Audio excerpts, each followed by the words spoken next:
آئیے ہم آج دیکھتے ہیں کہ احادیث مبارک میں استغفار کرنے کی کیا کیا فضیلت بیان کی گئی ہے۔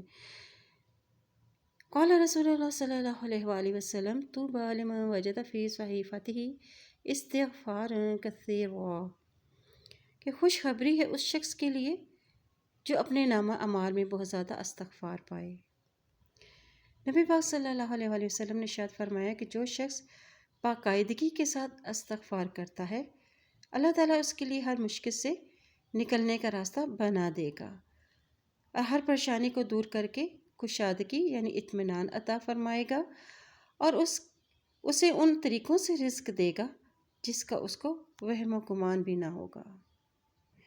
نبی پاک صلی اللہ علیہ وآلہ وسلم نے ارشاد فرمایا، اللہ کی قسم میں دن میں 70 دفعہ سے زیادہ اللہ تعالیٰ کے حضور توبہ اور استغفار کرتا ہوں۔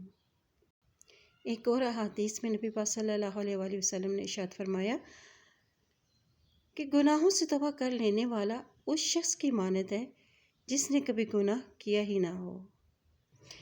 اس لیے ہمیں کثرت سے استغفار پڑھنے کا اپنی زندگی کا معمول بنا لینا چاہیے۔ اللہ تعالیٰ ہمیں گناہوں سے بچائے، اپنے حفظ و امان میں رکھے، آمین۔